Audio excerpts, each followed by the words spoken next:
Hello and welcome to the Awakening Collective podcast. Hayley here, and thank you so much for joining me for this episode, wherever you may be, whatever you may be up to. Today, we are talking about awakening your divine feminine and how to heal, create, and lead with your soul, how this energy helps us to do that, and why it is important for us to be doing that at this time, why this energy is really harnessing down on this planet through us. So, yeah, our awakening and healing journey is crazy, as we all know. That's why most of you are here, because you are on that awakening journey. You're doing your spiritual healing. You're trying so hard to navigate all the things that are going on in the world, as well as all of the triggers that you are experiencing, the healing that you are experiencing, and activating our divine feminine, stepping into that energy is what is really going to help us to find that flow and that ease that we really, really want. Yeah, we don't want to be waking up every day feeling heavy and chaotic in our energy because of all the emotional turmoil. We don't want to be completely always attaching to what's going on the outside of us, the duality that's being created. So we want to be able to flow really easily through that, to find our center, to ground, to be able to show up in our lives without being attached to all of that stuff. Yeah, we want to get up, we want to live our day, we want to live it in joy, we want to have great relationships and all of the things.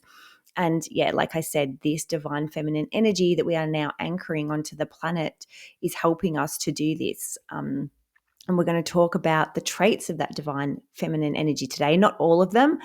A few of them have jumped out, jumped off the page to me, the ones that we're going to be talking about and diving into a little bit today. But this is a time for priestess energy. I have been working with priestesses since the beginning of the year. Goddess Isis came through to me at the beginning of the year very slowly. This is what they do. They kind of prime you and prep you. So she started coming through in subtle ways. She was popping up a lot in my oracle cards. She was just presenting to me very subtly in meditation, along with the sisters of the Pleiades who are connected to her. They've been in my life for a very long time. But yeah, Goddess Isis started coming through, and then slowly Aphrodite came through, and I had a few more goddesses that have been coming to me that I'm now going to be working with. And they have been, this is what's prompted this episode today. It's what's prompted the direction that I'm going in as far as teaching and bringing things to my community. Because we are at a time where we are harnessing priestess codes back into us. It's a time of remembrance. We have all been priestesses. We have all been at some point in our living history throughout time part of a priestesshood, whether that be, whether we were there learning how to do hands-on healing, opening up our intuition, just all those divine teachings of feminine, so compassion and empathy and love and sisterhood. And so that's what they're bringing to me to bring to you, because we are all harnessing, we're in a remembrance of our priestess codes, a remembrance of how to anchor divine feminine energy and remember the divine feminine. Obviously over the last 6 months with these beautiful priestesses and goddesses coming to me, I've remembered and relearned things, teachings that have been hidden, suppressed, because the divine feminine has been depressed. Well, yes, we have, but we've been, like, the stories have been suppressed, going into Mary Magdalene and Mother Mary, all these really beautiful, interesting things. So that's what's coming in. We're remembering, we're harnessing in the priestess codes, we're harnessing in our divine feminine, because that's what the planet needs to start rebalancing itself out in this awakening. So that's why we're talking about this today. So we are in a time of healing that womb space, yeah? If you are a born woman on this planet today, you have a sacred womb space, and we are healing our sisterhood wounds, we are healing witch wounds, we are healing suppression of divine feminine energy, suppression of the voice of women. And this isn't about patriarchy and matriarchy.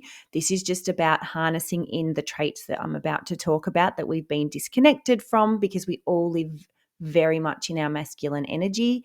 Even as women, we are very busy. We are very short on time. We are very push, push, push. We are very got to get all these things done. There's not enough time in the day. We're very highly scheduled. We don't have a lot of room for flow and being able to sit and actually listen to our intuition, take time to expand our intuition, to be in receivership. The masculine energy is very about giving and giving out, giving energy out.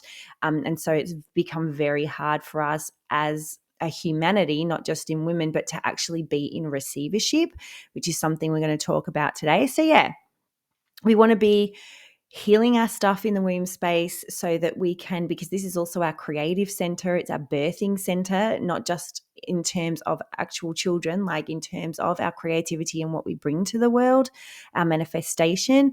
And we want to be on that highest timeline. Yeah, we want to be soul led. We want to be able to listen to ourselves, to move in the things that bring us joy, so that we are living that highest timeline this lifetime, living our purpose. So let's get into some of these traits around the divine feminine. And you might relate to all of them and go, I'm so all over these, and that's amazing. You are harnessing that beautiful energy into the ley lines of the earth, into Gaia, into, humanity, into your family, and it's brilliant and beautiful.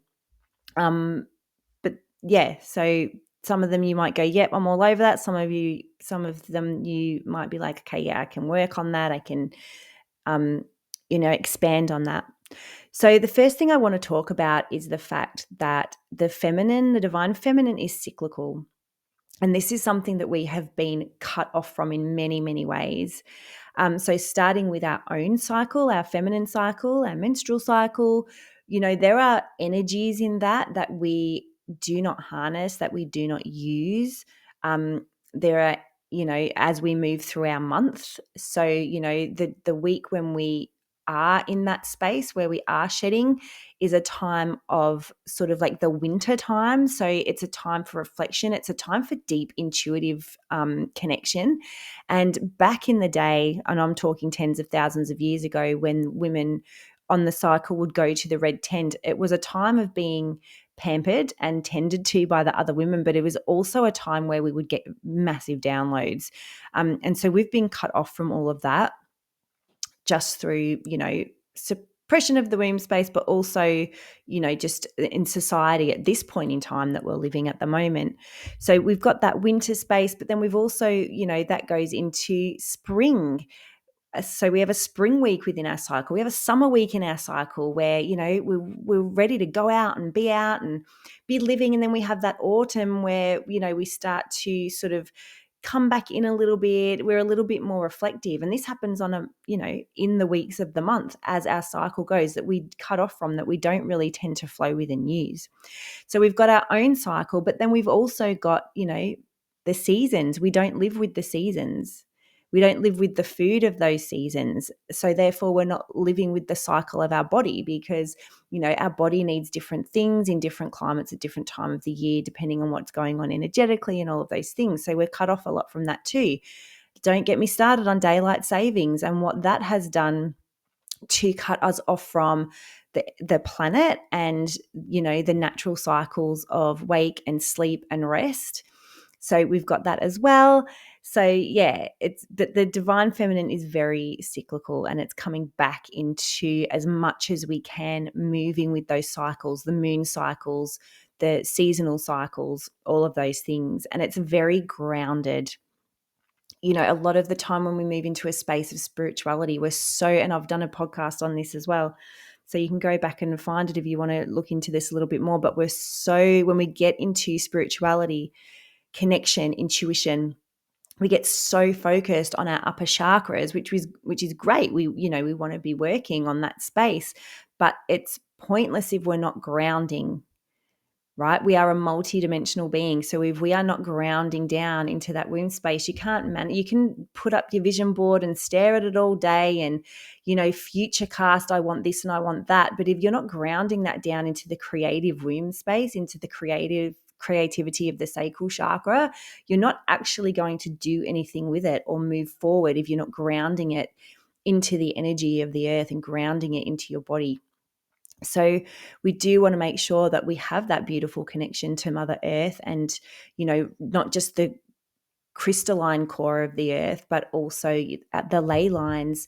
That's where this divine feminine energy flows. It comes through you and out of you into the people around you, but it also goes into the ley lines of the earth and travels around for people all over the world to take in that information and absorb that information, especially the women and the men who are ready to take it on, who are in their awakening. That's, we're all helping each other with this energetic flow. And so being grounded is really, really important and a huge trait of the divine feminine.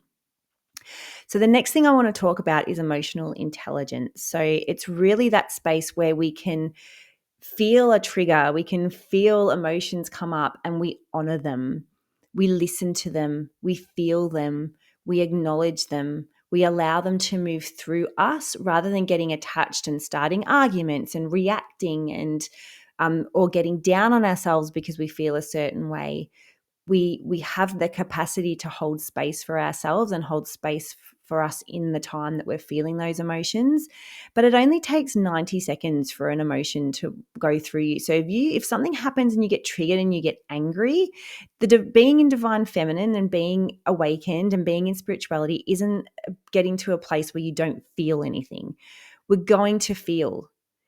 We're going to get triggered. We've got a lot of healing to do, and it's not just going to be over in one lifetime for most of us, right? So we're going to have to learn how to deal with emotion. It doesn't go away. And so if you do get angry about something, allow yourself to feel angry. Allow yourself to go, oh, wow, feel that. That's uncomfortable, whether it be in your throat or in your belly, and just feel into it and send it love and take a breath, but allow your body to process it, because the sooner you just allow yourself to feel, the sooner it transmutes and leaves.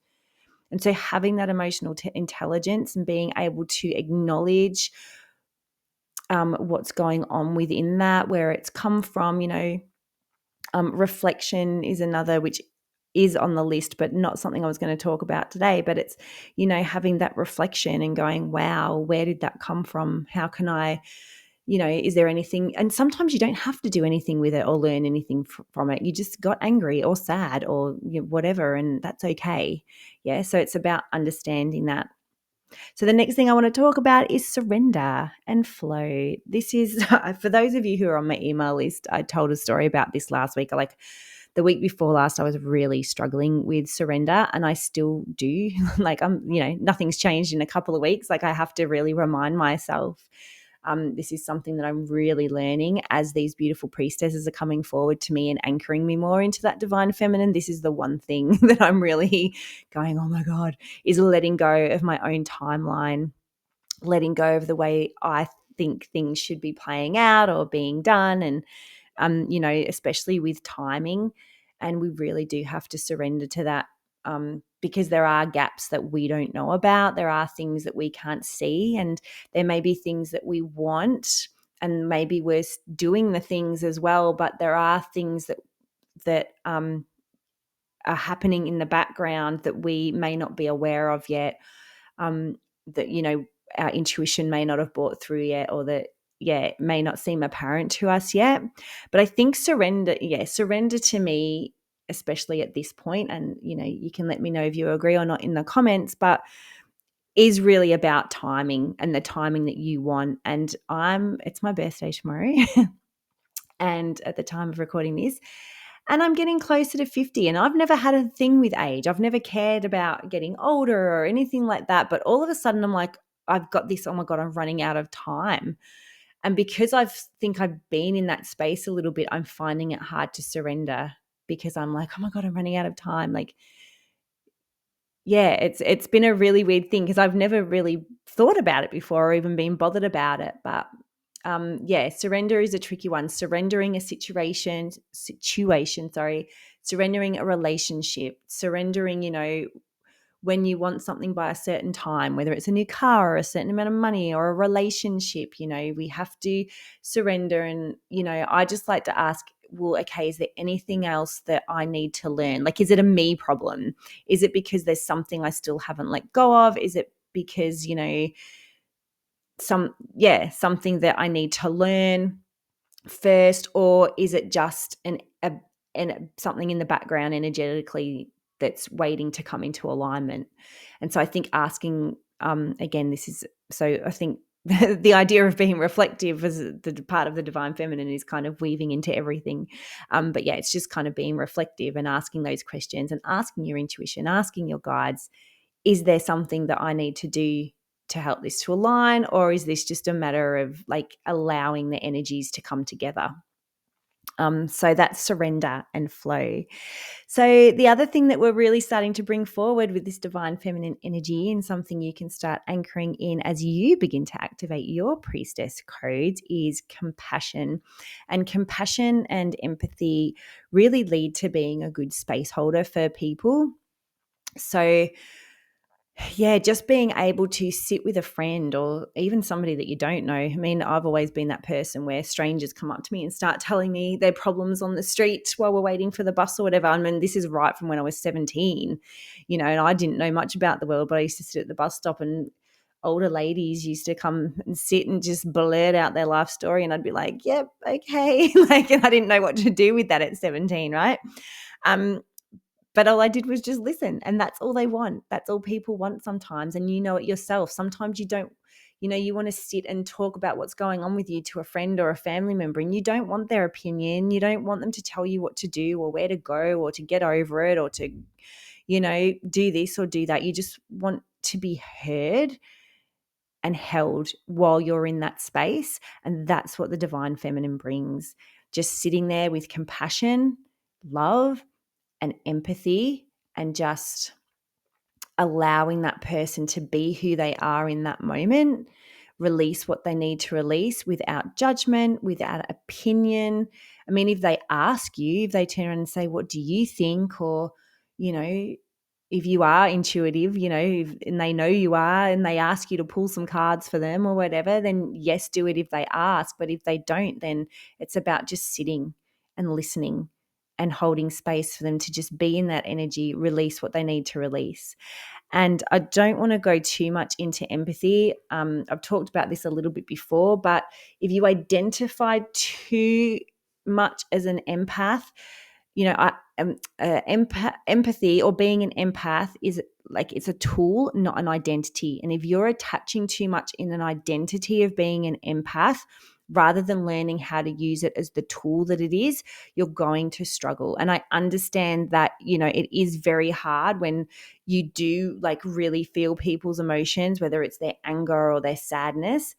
But it's about allowing yourself to go, okay, thank you for that. Thank you, like energetically, like in your head, I mean. Thank you, energy, for showing me this. Return to sender consciousness attached, or you can choose to filter it out through your feet and remember that it's not yours. And I think some people, and this is going to be a bit stingy and I apologize, but some people identify so much as an empath and make it mean something about them, that they're doing great work if they take on other people's emotions, but you're actually doing you and them a disservice. And so learning to use empathy as a tool and understanding what that is. I mean, if you know you're an empath, you know what it is. You know what it means to be able to really feel other people's emotions. So what are you going to do with it? Are you going to filter it out and say thank you and then continue to listen? Or are you going to return to sender consciousness attached so that they have the opportunity to work through what it is that they need to work through? Sorry, this has gone on a bit of a segue, but hey, this is what I'm talking about right now. It's what's coming through, because I think it's really, really important that people start making that distinction. And we also need to be careful if you're taking on other people's emotions and getting sucked into that emotion and getting angry along with them or sad along with them. I would look at, where have I not healed in this particular thing myself? So if someone's coming to you talking about a relationship breakup or something with their mum, and you're getting really attached to it, it's probably because you've got something still in there that is triggering you that you haven't quite released. So sorry, I know that's a bit stingy and I apologize, but hey, it is what it is, and it gives you something to reflect on and to help you with your compassion and being a space holder, to be able to bring in that divine feminine energy. So just a few more. So receivership is very much in the divine feminine. And like I said earlier, we're very good at giving, especially as women. And it's what we've been taught, that we're the giver and we do all the things for all the people, because that's what being a nice person is. And not just women, like men too. And remember, we are harnessing in divine feminine for men as well. This isn't just about women. Like I said, this isn't matriarchy versus patriarchy. It's a energy that we're harnessing in. It's just that because we are healing the womb space, that is our jobs, especially if you're here listening to this and it's resonating with you. It is your job to be clearing out that womb space and harnessing in the energy for everyone. So yeah, being in receivership. And this means receivership of love, receivership of help, receivership from the divine, receivership from guides and angels in the universe, receivership from the people around you, being able to ask for help if you need it and accept help if somebody offers it. Yeah, so that's a big one that this is one of the biggest things with manifestation. When people go, I've been doing all the things and it's not manifesting, but are you fully in receivership? Are you fully open to deserving what you are asking for? And are you allowing the universe or whoever it is that's coming in the opportunity to actually give that to you and accept it with love and gratitude? And this even goes down to things like compliments. When somebody compliments you on, how good your hair looks today, or, if whatever it is, the work that you've done, do you say thank you, or do you go, this, no, it was nothing. It was nothing. Or, oh, no, I just got out of bed like this or whatever. Or do you say, thank you? Thank you very much. I worked hard on that report. Or, yeah, I've just been to the hairdressers. I'm feeling good. Or you know what I'm saying? So then we've got intuition, obviously very divine feminine, and we are all opening up a lot more to that now, in expanding our intuition. There's a lot of healing needed to be done behind this, because of all the cycles that being psychic, being a healer has been through over the time. Not just, we're getting better now, obviously, but we've obviously all lived many lifetimes where, we can, again, and this is why the divine feminine, that womb space, the witch wounding within this space is so important for us to be healing, because, that's where a lot of that's come from. But also just the suppression, working with these priestesses and how they were pushed underground. Goddess Isis had her mystery school where women were there in sisterhood, like I said, learning how to be healers, to heal with light language, to heal through movement, to heal with sound and tone and, all the things, to connect into our friends in the Pleiades, and because the sisters of the Pleiades and other galactic civilizations, they did all of this in there, and then that got pushed underground too as the powers that be. I'm just going to talk about it and if you've got questions, just ask me. This is the point that they're at, where they're like, don't skirt over it, use the words. So this is where, in the times when the Anunnaki and the reptilians did start to really start pushing divine feminine underground. So our intuition is a big one. So really learning to start opening up and tapping back into that intuition, trusting yourself, trusting your gut, and working with that will really help to start awaken your divine feminine more and start activating, like I said, that priestess energy and the remembrance. It's about remembrance. We're not learning anything new. We're remembering as we start harnessing in divine feminine and the priestess codes that we already have within our field that are being activated for us. So then the last one I want to talk about is sisterhood. Again, sacred womb, massive sisterhood wound.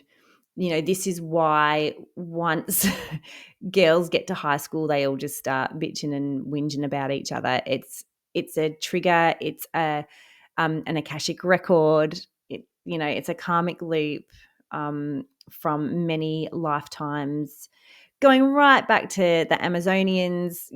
When again, just everything started going, excuse my French, a little bit tits up, and the women ended up taking over and we went into complete matriarchy, and people are like, well, that's where we need to be. You know, patriarchy is not working. We need to be in matriarchy, but we've already been in complete matriarchy. And it wasn't great either, right? This is when the Amazonian women and different tribes were fighting with each other. The men weren't allowed to fight. And if you were, if you were going into manhood and you stood up to the women of the tribe and said, I want to help, I want to fight, they would maim that boy, that man. They would do something to his legs or make him blind or cut off one of his arms so that he couldn't go into battle. They would sear off their right breast. So that they could hold a bow and arrow properly. Like, this wasn't nice, divine feminine times. It was matriarchal times. It's a whole different thing that we're talking about. And so that's when sisterhood, these women of tribes fighting against each other, hurting each other, even within the tribes, they had to, just like the men did. And when once more patriarchy started coming in, the men fought each other for who was the alpha male. The women used to do the same thing when we were in matriarchy, and it was the women who were fighting and hunting. The women did the same thing. So we've had that. We've obviously had through the witch wounding where we hadn't sort of felt we had no choice but to dob our friends in for being witches. Otherwise we were going to get killed and we were going to get shunned and, ostracized. So there's so much there. And then, and I talk about Bridgerton times a lot, and I say Bridgerton times because it kind of makes everybody understand what century I'm kind of in. When we were put against each other, when we were coming out, we'd have, the balls where we were presented, and we had to be the prettiest and the, most pinched and primed cheeks. And, we had to be red, but not too well red. And we had to smile, but not too much. And we had to, were you the best at the pianoforte? Did you have something to offer a man? And we were up against each other trying to get, the best, get the best husband, and we were all fighting for that. So, we've been taught to be like this with each other. So coming back into sisterhood, coming back into being in communion with each other, loving on each other, holding each other up, helping each other, and just really clearing and healing those sisterhood wounds is really important at this time. And a lot of things that are being awakened by that divine feminine energy coming to the planet. So healing all of these, healing that womb space, the sisterhood wound, the witch wound, the trauma that we've experienced in this area, suppression of voice, suppression of, all of those things over the gosh darn knows how many tens of thousands of years is something that's happening, which is going to help us to create, start opening up this womb space, which is the space of creation. And that's just what we're bringing onto the planet right now. So I hope that was informative for you, and you can see maybe where you are, where you're really in that, or where maybe you feel you need to start opening that up a little bit more. I do have a wait list for a new course that I'm coming out with, which is called the Sacred Priestess Activation, where these priestesses and goddesses I've been working with are going to help us to start clearing this space, activating your own codes, bringing you into a space of remembrance of your gifts and what the divine feminine actually is. So I will leave that link below if you would like to join that priority wait list, so you know when the doors open, and I will see you guys next week. Bye.